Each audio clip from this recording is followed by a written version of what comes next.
So this session is about winning in the green economy, and one way of looking at it would be presupposing that the green economy already exists, and therefore there is fierce competition to win in it.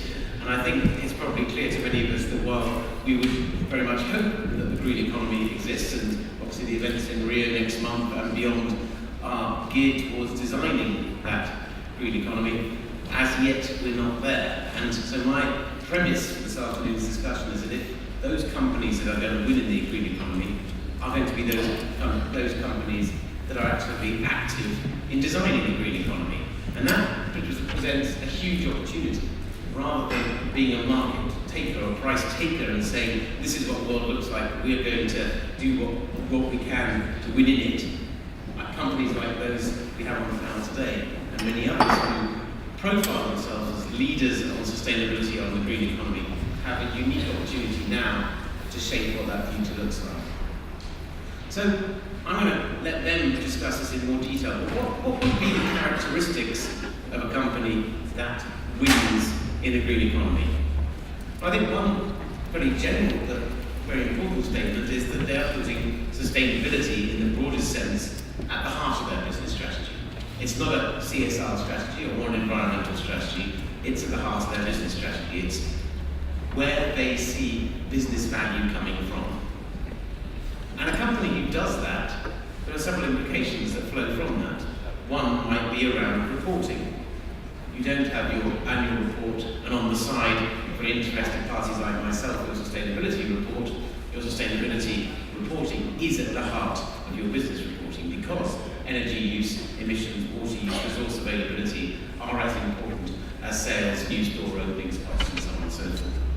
If that's the case, then the CFO, the CEO, the COO have to be those who are not only interested, but responsible. They are driving the process of winning the green economy.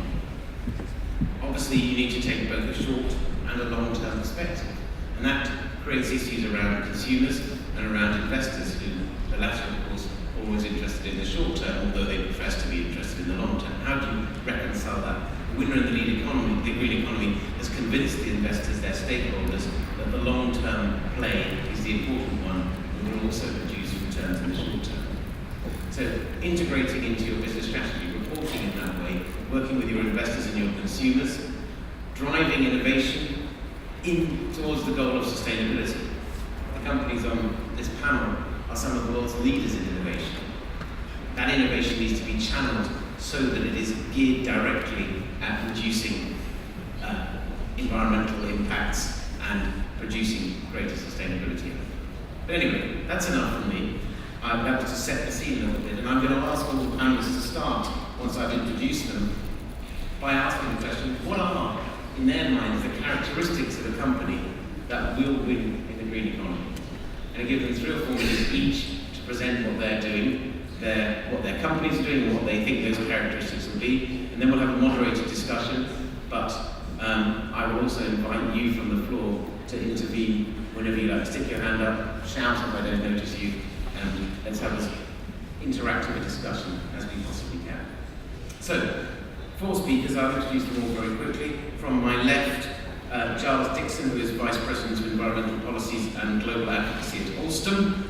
Giles heads Alstom's 17-strong team, promotes the company's thinking on environment, energy, climate and transport policies. He's been at Alstom for 4 years, and Alstom is, in Europe, at least one of the leaders in driving technologies that will help us on the road to that green economy. Next to Giles is Gerhard, Praetorius, who's Head of Coordination of CSR and Sustainability at Volkswagen Group in Germany. He's been in charge of CSR since 2006 at Volkswagen and has been leading the company's profile around sustainability rating and rankings, and helping Volkswagen be one of the leaders in the car sector on this issue. Next to Gerhard is Katharina Tomoff, who's the Vice President of GoGreen of Deutsche Post DHL, which she tells me many of you won't know what Deutsche Post is, but you'll all know, and you've all used DHL at some point. DHL operates in 220 countries around the world and has nearly 500,000 employees, which is something that, as someone who runs an organisation with 60 employees, I find quite hard to imagine how you would possibly do that, but she'll be able to tell us how. And finally, on my left, is Stephen Harper, who is the not President of Canada environmental energy policy at Intel Corporation, and as those of you who followed our work, also Intel's work, we believe that the information and communication technology sector has an enormous potential role to play in driving energy efficiency and therefore putting us well on the road to winning in the green economy. So, without further ado, Giles, you have 3 to 4 minutes to tell us a little bit about what you're doing, and more importantly, what do you think are the characteristics of a company that's going to win and lead the green economy? Thank you very much indeed, Mark. Good afternoon, everybody. We've already heard today from Philippe Joubert, from Alstom. Yesterday, some of you heard from my colleague Hella Unifedona. So I will not say very much about Alstom and what we do. It's basically 3 things. We provide equipment and technology for power stations. We provide equipment and technology for electricity transmission. And we build trains, metros, and trams. Now, for us, the green economy is central to our business strategy. I think it's fair to say that it's even more central to our business strategy than it is to the business strategy of some of our customers. Sometimes the challenge we face is to sell to our customers our own vision for the green economy.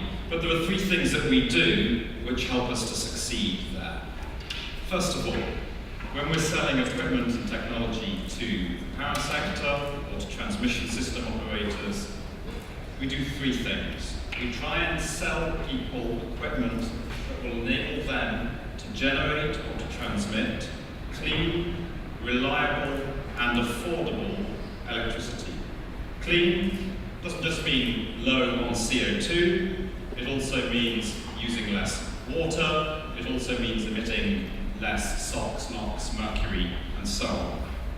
Reliable means, as far as possible, enabling our customers to use local energy sources so that they are less dependent on expensive and sometimes less reliable imports of fuel from other countries. Reliable also means not just selling them wind farms, but making sure that they've also got the flexible gas and the flexible coal plants that they're going to need as backup when the wind isn't blowing. Affordable means that the clean and reliable equipment that we are trying to sell them is simply that, affordable. And the affordability is key to getting the buy-in of our customers to the clean and reliable. So that's the first thing we do. Second thing is energy efficiency. When we're selling equipment to power generators or transmission system operators, we're always trying to sell them equipment that will enable them as businesses to be more energy efficient. As you know, a lot of electricity is consumed in the power generation process, a lot of electricity is lost in the electricity transmission process. We're trying to help our customers get over that. When we're selling trains, trams, and metros, we're trying to sell trains, trams, and metros that consume less electricity. So the cost of running the equipment for our customers is less. Thirdly, and finally, it's the life cycle length of our products and materials. We're trying to sell our customers equipment that has material that either has a very long life cycle that they won't need to renew and will serve them for many years, or if they do need to renew it, at least that material is easily recyclable. And that's a principle we apply to everything that we sell to our customers and also everything that we source from our supply chain. I think that, Mark, is a simple answer to your question, the 3 points of our strategy for winning the green economy. Fantastic, thank you, Giles. So, moving on, Gerhard, you're a little bit about what Volkswagen does and also, more importantly, the characteristics of a winner in the green economy. Thanks, Mark, and good afternoon also from my side, and thanks for the opportunity to be part of this fantastic, very ambitious conference. And I think when we are discussing about solutions of the future, the goals we set ourselves in Volkswagen are equally ambitious. With our strategy in 2018, Volkswagen turned into a business plan we came to discuss here today at the beginning of the green economy. And as one of the world's leading car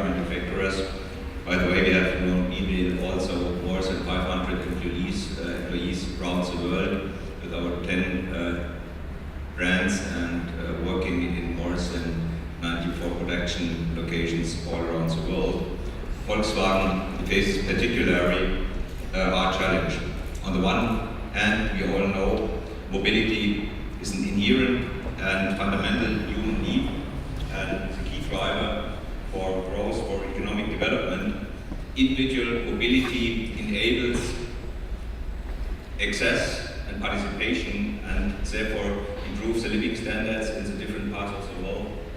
And therefore, this is one of the key drivers of economic development in the whole. But on the other side, we have also to face that mobility, transportation is one of the serious causes of climate change, of resource consumption and environmental impacts. And if Volkswagen wants to be a force in the urgent transition to a green and sustainable economy, we have to dissolve this contradiction. And we must dissolve this contradiction. And I will give there only some impressions how we try to do so. For example, we set now a very ambitious target that we will go the first time under 120 grams per kilometer for our new European fleet average fuel consumption until the year 2015. And we will cut energy consumption, water consumption, waste and other emissions by 25% in all our production plants during the year 2018.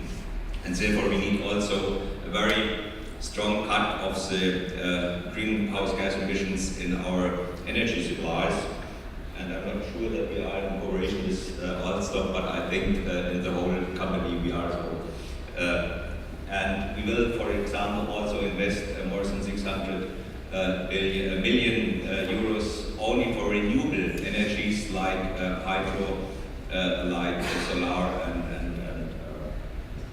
wind energy. But all in all, we will, for example, invest in the next 3 years more than 62 billion euros in all our plants in the world into technologies for more combustions with less consumption and so on. And we say that more than 2/3 of these 62 billion investments will go into more efficiency technologies, in more greener technologies, and so on. So I think there is really a great momentum for a structural change in the business with our company. Not only investing in the energy supply and the waste management in our production plants, but also in what is our, so to speak, core competences. That means alternative drivetrain technologies, the hybridization, the electromobility, and so on. And I think this is the most important thing on the one hand. The other thing I will mention in this introductory remarks is that we need for this also the right tools inside the business and also outside in the framework. One important, more technological tool from our point is our, so to speak, MQB toolkit. It is for the group-wide technology management system where we can avoid double investments, multiple investments in very similar parts, so that we can save not only money but also save energy, resources, and so on. The other thing I think Mark mentioned already is that we install a very efficient reporting system, so that we have not only the ability to report for our customers, to report for the public, but we can also make use with this KPI system for the internal steering processes. And the last but not least aspect is especially we create a so-called long-term incentive for our management, but not only for our management, but also step by step for the whole team, so to speak. And this is exactly a running 4 years period where we can really install inside our company instruments that bring us from a short-term thinking to mid and long-term thinking. And I think creating the right incentives is most of the important things we had to do, not only in the private sector, but also in the public sector. And I think there are some contradictions we have to solve in the discussion, and this would be the first impression from our activities at Volkswagen. Thank you. Thank you very much, Gerhard. Now, Katharina, over to you. Thank you. I hope it's already a good sign that I have to the green microphone. So let me give you a brief insight into the green activities of Deutsche Post DHL. And as Mark requested, also share with you my view on what I believe is needed to win in the green economy, but I would rather say before that we need to take a step before and first win the economy for green. I don't think we're there yet everywhere in all organizations and throughout all organizations. I think in order to win the economy for green, you have to apply a bit the rules of the economy. And that for me is, it has to be integrated in the strategy. I think Mark, you mentioned that as well. It has to be integrated in the processes and systems of the organization, and it has to be integrated in the operations. Now, when you've done that, I think as a second step, you can maybe go a bit more new ways and integrate other stakeholders. Most importantly, of course, your customers, but also your suppliers, maybe OEMs, where in former days you've just received the vehicles and now you can work together on what could be a vehicle of the future, of a greener future. Maybe some insights on how we approach the points that I have outlined. So we've integrated GoGreen in our business strategy, so it's part of the normal strategy. We've also set ourselves a tangible target, because we believe if you don't have a target, then you're aiming into several directions, but it's not that you can measure yourself and also report on that.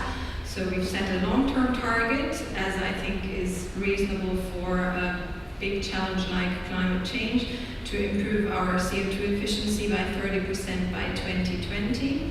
But also we thought, okay, 2020, not many, or maybe not all of the management will still be around, so the management cycle is usually more a span of around 4 years. So we also set a tangible short-term target for 2012 to improve the efficiency by 10%. We've outperformed that target already for our own operations. We're already at 30% for our own operations. So how did we do this? We went into the operations and looked at where are our biggest levers. Certainly a big share of our CO2 emissions come from aviation. So we've invested in more modern aircraft. We've also increased the load factors and optimized the routes. I mean, that's our core business. But I think we also currently drive on the road. On the roadside, one of the biggest, if not the biggest, alternative fleet. There's one electric vehicle out there. I can assure you it's not the only one. In total, alternative and modified vehicles, we drive more than 4,000 to be increased, hopefully in the future if more vehicles also become available. And I think I said it needs to be integrated in operations, but also in the processes and systems.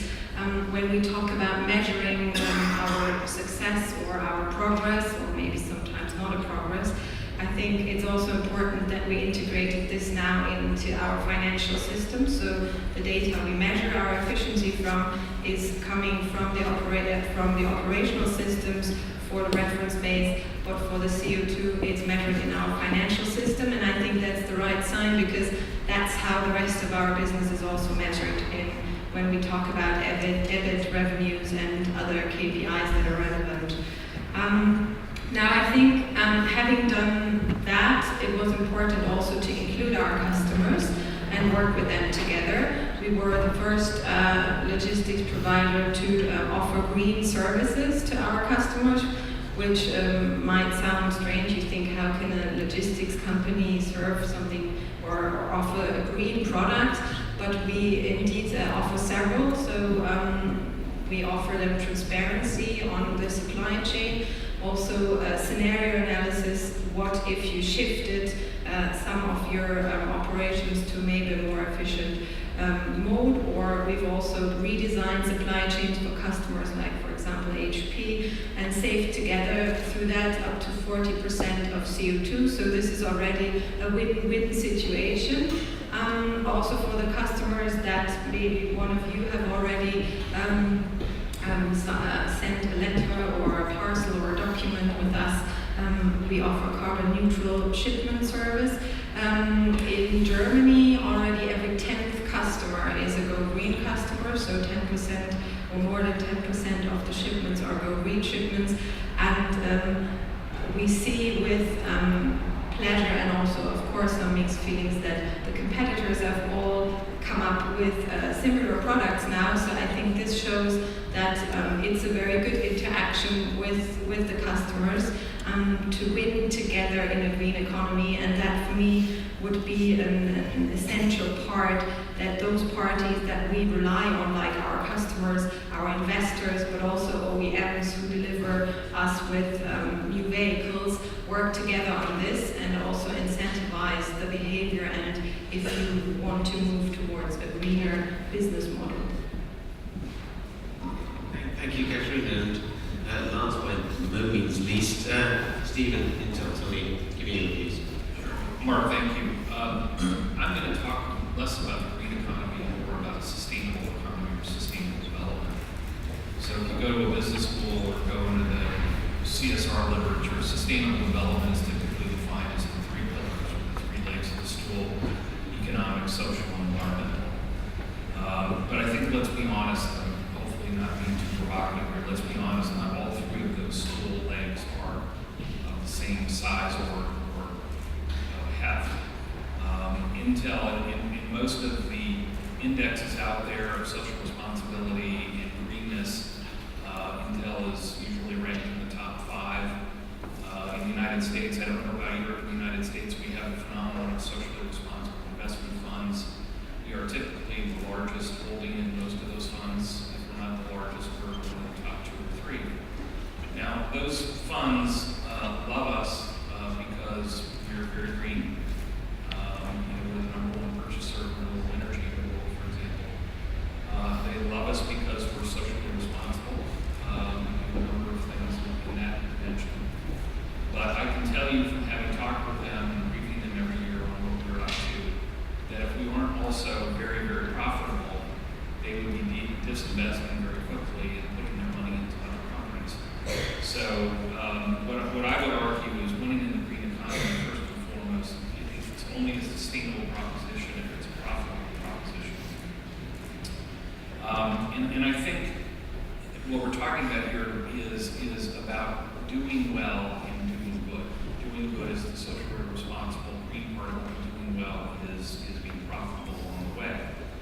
And if you don't do well while you're doing good, if you just do good, then you're not a corporation, you're an NGO or a nonprofit, whether chartered as such or not. So that's very important. But at the same time, I think for you to be profitable increasingly in today's economy, you can't simply be profitable and ignore everything else and be profitable in a sustainable long-term way. Too many other stakeholders, including, quite importantly, in our industry and our company, the #1 stakeholder that's pushing us to be green is our employees. It's very difficult for a company in our industry to attract and retain qualified people unless those employees prospective return, feel like they're going to work for a leader in the sustainability and green space. And as a company, try to figure out how to stay ahead of the curve. I'm not the Prime Minister of Canada, but I'm fond of using hockey metaphors. So one of my favorite hockey metaphors is perhaps a apocryphal statement attributed to Wayne Gretzky, probably the greatest hockey player of all time. When someone asked what was the secret of success, he said, well,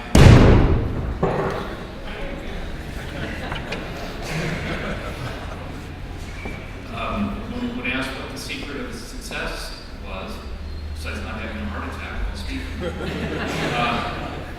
was I skate where the puck is going to be, not where the puck is today. And I think, I'll give you an example. One of the most important issues right now facing our industry is conflict with minerals.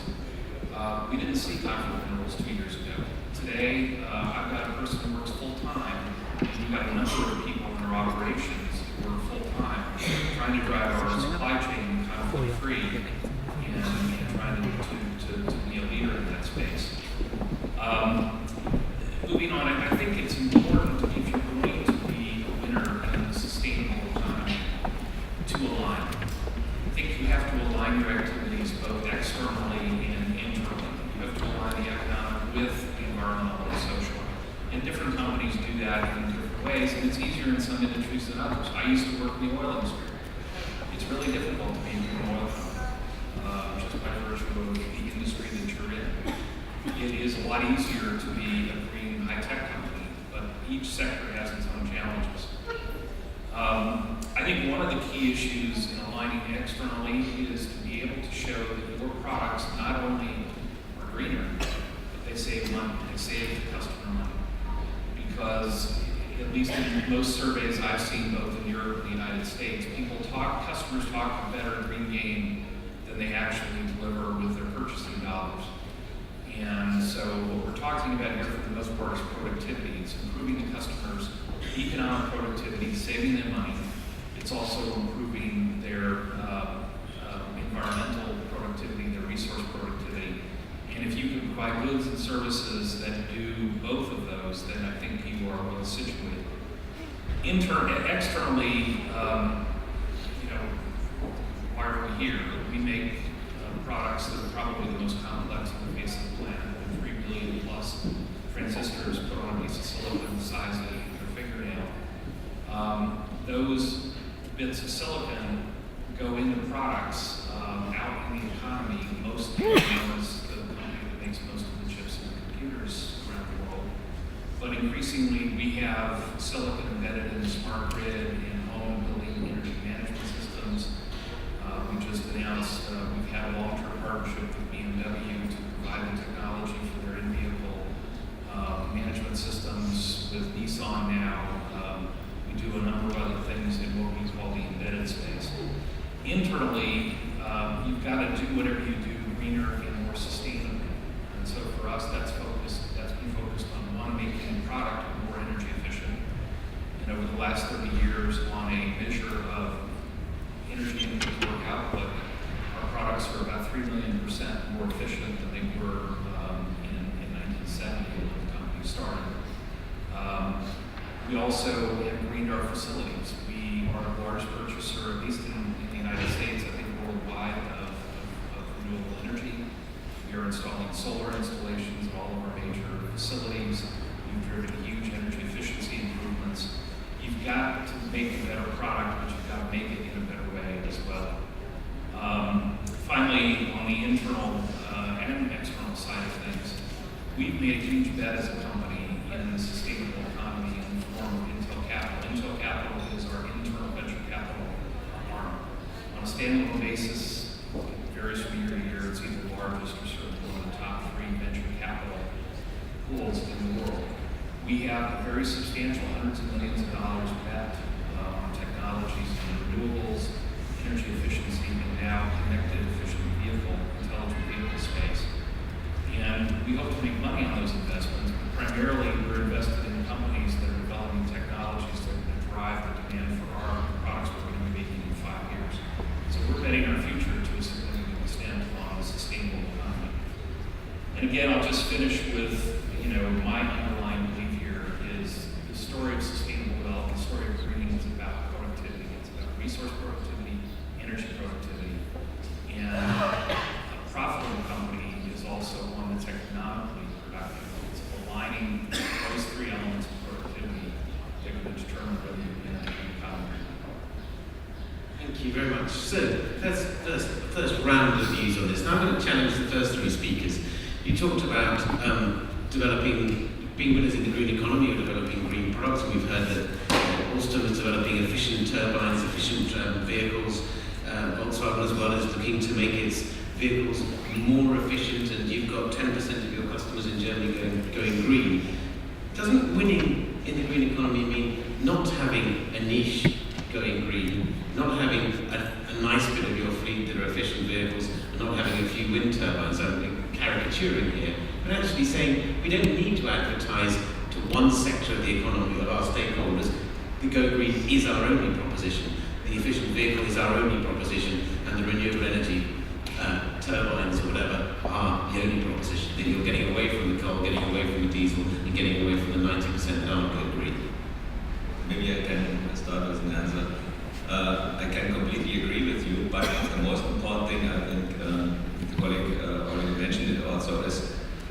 if we will lose only one customer on our path to sustainability, we will lose the game.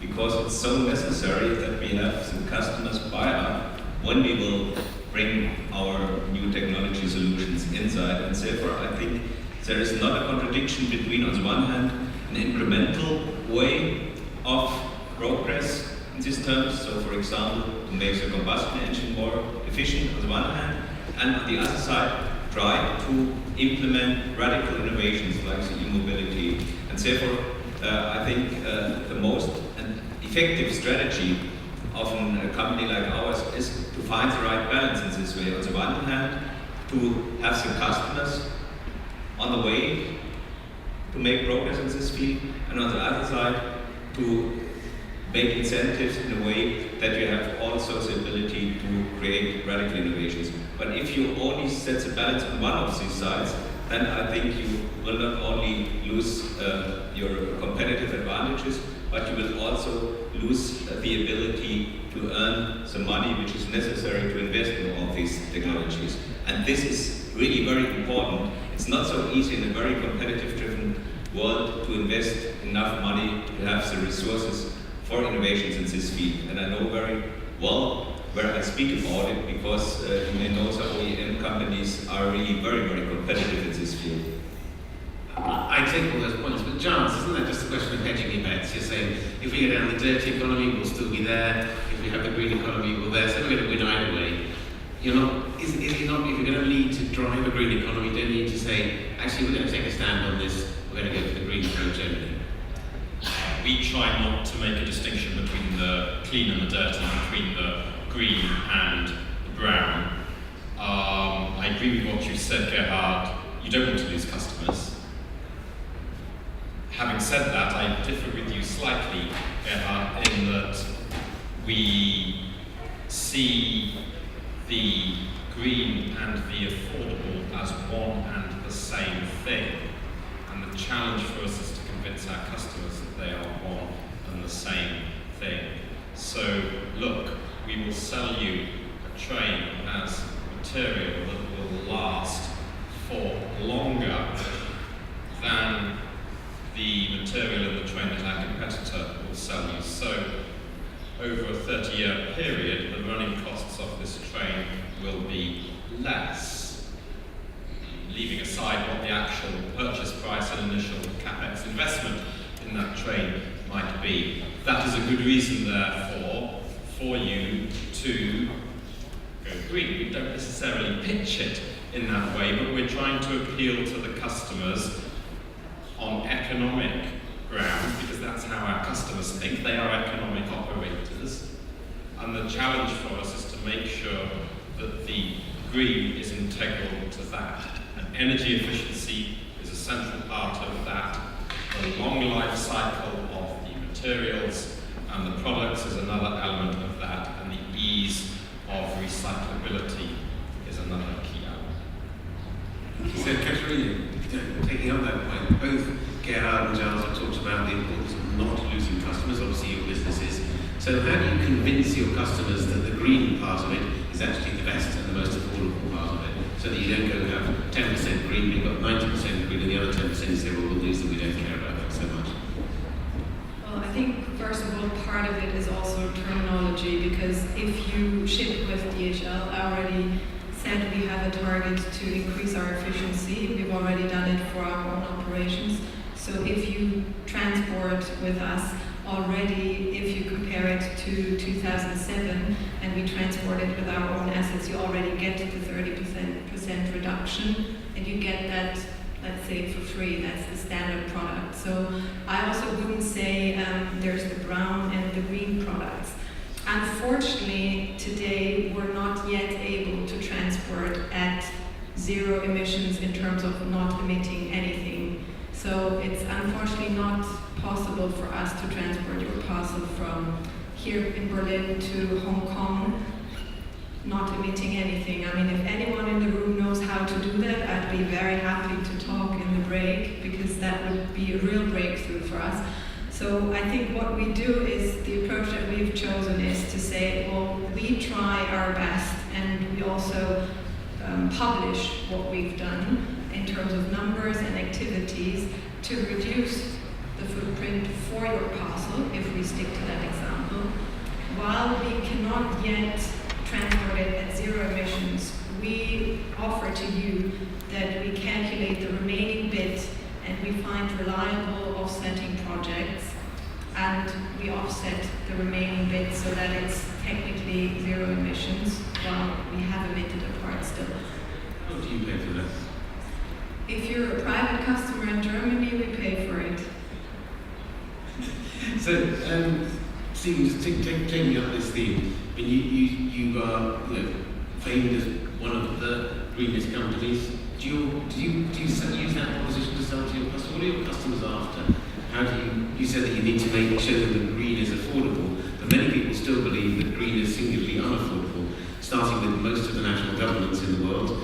Apparently not state and regional governments, but certainly national governments. Otherwise we would come to an agreement on climate change, and the negotiations in Rio would be a lot easier. So how do you make that selling play to them?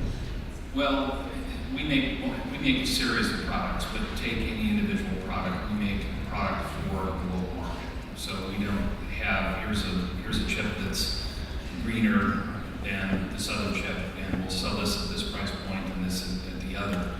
I think, to be honest, we are fortunate in that because of Moore's Law, which is about miniaturizing and putting more circuits on pieces of silicon, as we've gone to bigger wafer sizes, just the nature of the technology, albeit with hundreds of millions, billions of dollars of R&D invested in making this happen, it has worked out that as we've gone from generation to generation to generation, we've had products that are more energy efficient, more water efficient, and certainly on a per computation basis, much cheaper. So we've had this virtual cycle. The challenge we're going to have going forward as we go to 450 nanometer wafers, 18-inch wafers, is the technology changes, and instead of, as has been in the past, naturally requiring less water, less energy, our chips are going to continue to be much more energy efficient going forward. It's going to require more water and more resources, more chemicals to make them. And so the challenge right now that our R&D engineers are working on in Oregon is how do we continue this downward trend when we're faced with certain technological imperatives that are going to make it very hard. Okay, any questions from the floor? I mean, just stick your hand up any time. There's a gentleman in the blue shirt here, and then the gentleman in the pale blue shirt in the second row. You say who you are. Sure, I'm Tim Broger from the advisory firm Green Order, Dr. Praetorius, and Mrs. Tomoff. You both mentioned long-term incentive plans for your executives. Would you care to elaborate a little more on what kind of programs you have in place?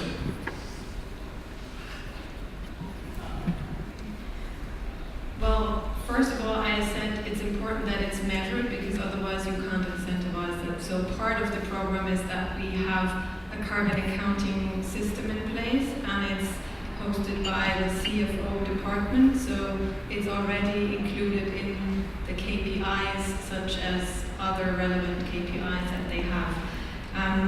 Then each division has committed to the target, be it the long-term target or also internal, midterm targets and annual targets that we set. So it's on the CEO level, on board level that they have committed to it, and it goes down into the chiefs of operations who have committed to it as well. And we report the progress internally in our business review meetings. So when the usual business review takes place with all the figures, the CEOs and the other relevant management level sits together. Carbon and also the projects or initiatives we do with our customers are being reported and discussed. Also the activity plans for the year. So I think it's pretty well integrated. Only some additional remarks. I think it was Peter Drucker or something like this, that only what gets measured gets done. So it's so important that we have really the right system measuring all our targets and progress. And especially our long-term incentive model is is designed for a 4-year period, and beside economic targets, there are very specific customer satisfaction targets and also employee targets and some qualitative targets. And I think this combination is really very, very important, not only for the board level, but also for the whole management, because this is influencing the thinking about the return on investment for all our products and projects. And therefore, from my point of view, to find the right design of incentivation is one of the most important things, as well as a micro level and at the macro level, to find the right path for sustainability. A thought to add on that, incentives that we can't necessarily set, but that are definitely big incentives for our management or customer requests. So it's normal in a profit organization if the customer requests it and we get more and more requests, and we're being maybe chosen before another provider that's not perceived as green as we are. That's an incentive for the management to keep on that path. Also, if investors look for it, I mean, we've had the gentleman of the Carbon Disclosure Project on stage yesterday. I mean, ratings like that definitely help, but they're not under the top 3 yet, if we're honest. It's not that investors, if you ask them what are your top 3 criteria, then green is, I think, one of the fastest growing ones, but it's not under the top 3. So if everyone would play a role in this much stronger and from a customer or investor side could incentivize this, I think this would be something that completes the picture other than just the internal drive of it. That's a good response. I'm just curious as to, you both talked about your senior management KPIs include these green issues. I won't ask you to answer this right now, but because there are other questions from the floor, but how would they balance, this might be at the end, you know, your CFO is, how is his KPI or her KPIs balanced sales, revenues, energy efficiency? Are they treated equally in terms of how much bonus he or she gets at the end of the year? That may be one of the changes that we'll need to see. Gentleman in the second row, and then the gentleman in the back left-hand corner as I'm looking. Aruna Mitham from Swiss Mango, based in Switzerland and India.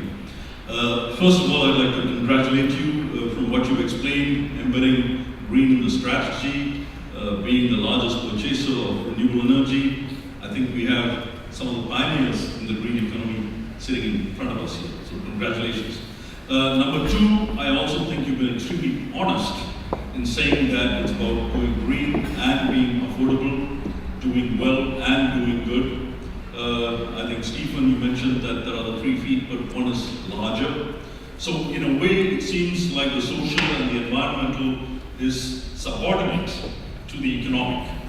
Now, when I look at it differently, it also seems to be looking at a wider or an expanded horizon, because the social and the environmental is about being around in 10 years, in 2 decades, having a market there or being more competitive in that time frame. So my question there is, how are you getting into that longer horizon thinking in your organizations?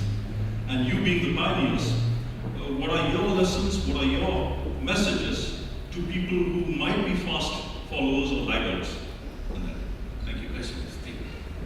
Well, again, it may be somewhat advantageous in our sector, particularly on the environmental side of things. We have to think long term, and that's for a very simple technological reason. Our products change every 1.5 to 2 years, but we are planning for a 10+ year period ahead of when we ramp production on a new product. We are planning the process and the technology to make that product. And so when we build a plant, it's $5 billion that goes to build a new plant. We're producing a new technology that is going to be more complex than the last. We are inventing new chemistry sets. We're inventing whole new technological approaches to build that new product along with our suppliers. And so we have to think long term. And I'll tell you just a quick anecdote. One of the banes of my existence is dealing with our technology development folks at Portland, work, and these are the people who are doing the 10+ year look ahead. Here's a somewhat caricatured conversation I have with them on a regular basis.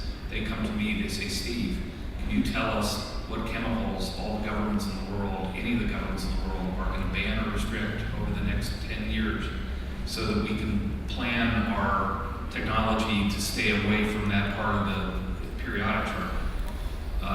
No, I can't. You know, I can tell them directionally that people don't like fluorinated chemicals, or we've got to, drive towards lower carbon, etc.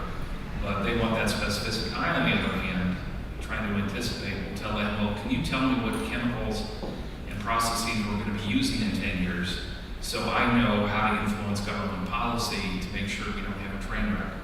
And they say, no, that's intellectual property, and we don't trust you with that. So it's difficult, but the short answer to your question is, because we are forced to think long term on the technology side, which drives a lot of the green side, the quarterly returns in Wall Street are irrelevant. Any others fancy taking a shot at that question? Maybe just a short one from my side. I think you're right, it's not that easy to implement the long-term thinking, or if you've implemented the long-term thinking, then you haven't implemented the long-term action. So I think it's good if you show where you want to be, like be it with a target and measures that you want to deploy till then, but then break it down to shorter time periods. So you have the long-term horizon, but you're breaking it down to bits and pieces that are tangible and that are also within, let's say, the lifespan of the manager. Well, lifespan meant in terms of the position that he's of his lifespan. And I think it depends also from the sector where you are working in. For example, I think Alstom and also the car industry, we are from the technology nature, they're thinking in terms of 2025, or when you're thinking about the new battery, you are thinking about 30 or 40 years investment. So I think it depends really very well on the different sectors. But let me only give a very brief comment to your question about the design of these long-term incentives, and I can't go into detail concerning the exact numbers and figures, but I think it's really necessary to find the right balance and not to try to make a distinction, let's say, between the green incentives and the dirty economic incentives. Economic incentives aren't dirty. Economic incentives are running in this world very, very important, and therefore it's important to find the right balance and not to make the distinction in the wrong way. Final question, gentleman at the back. Sorry, there's only time for one more question. Okay, I'll be really got there first. I'm Sandy Roger. I was very struck by the two pairs of panelists we have here. So we have somebody making trains more efficient and somebody making cars more efficient. And then the same with packaging and so on, and with electronics. Now, it's great that the four of you are making your own businesses more efficient, but isn't another part of this about migration between your businesses? So less people in cars, more people in trains, less paper being sent, more being sent down the wire. Is that just something that we have to leave to markets to take care of? Is it just the inevitability? Steve, you said it's hard to be a green oil company. Is that just how it is? Or are there business models and ways of collaborating and so on? So it's not about winning and losing in the green economy. Excellent question. Giles, do you want to take the first crack at that? Again, we don't make the distinction between the two internally within Alstom. We employ 92,000 people. We don't say this publicly, but we like to think that they're all doing green jobs. Okay? Even the guy who's helping to build a coal-fired power station in Malaysia, okay, is putting in place a form of electricity generation that is somewhat cleaner than the previous form of electricity generation that it may be replacing.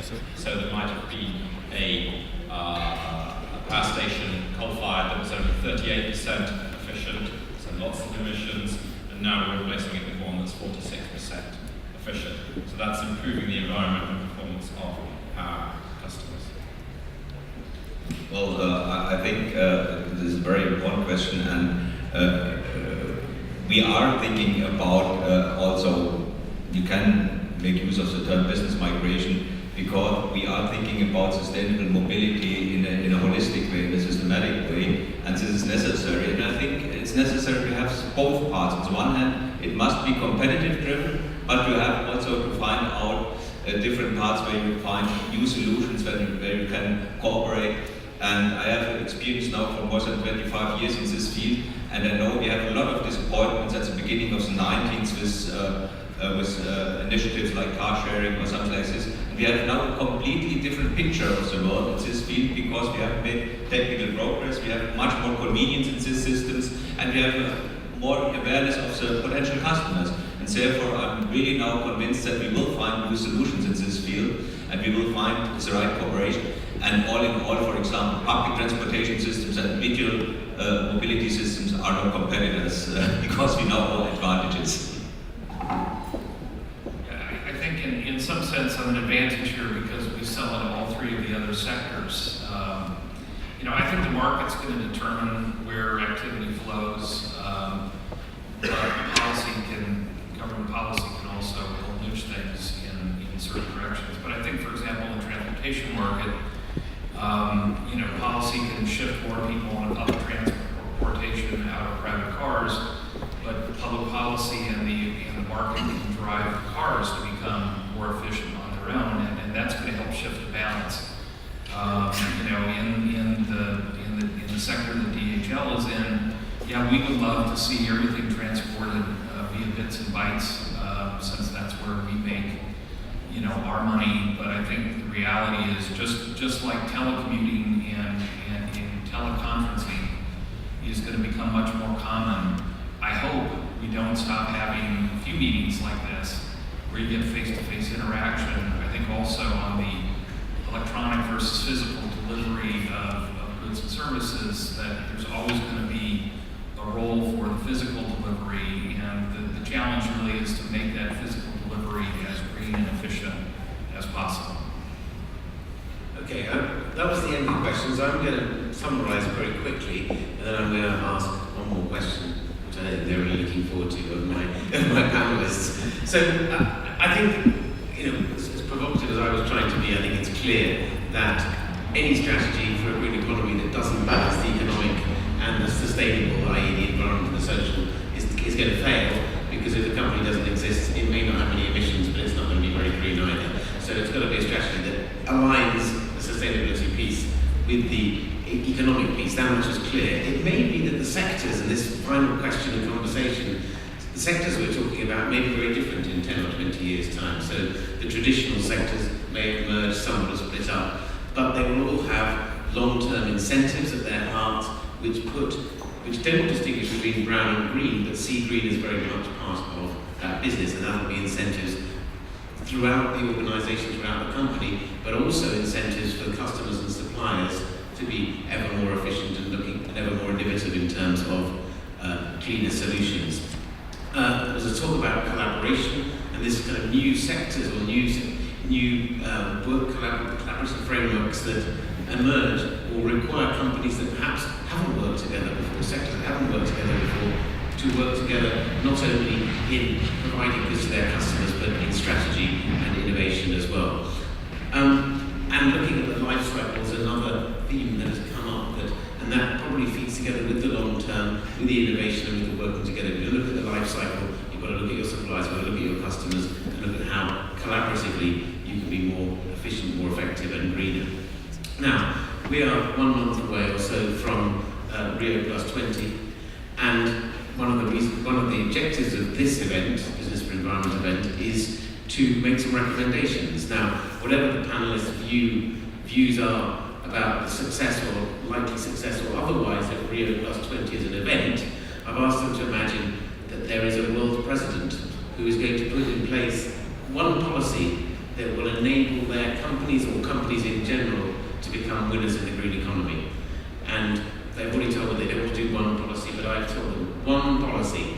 So, starting Giles from the left, what's your one policy that you think would shift the landscape and enable companies to become winners in the transition to and eventually in the green economy? Help people to make money by reducing their energy consumption. Oh, I'm so sorry. help people to make money by reducing their energy consumption. Now you might think that's obvious. You consume less energy, your energy bills go down, you have more money in your pocket. Now if it's so obvious, why is energy consumption running at today's unsustainable level? The monetary incentives are simply not strong enough. There is one country which has recently introduced a policy which is going to do something about this. It's India. From April of this year, 300 of the largest industrial installations in India each have a target from the government for energy consumption.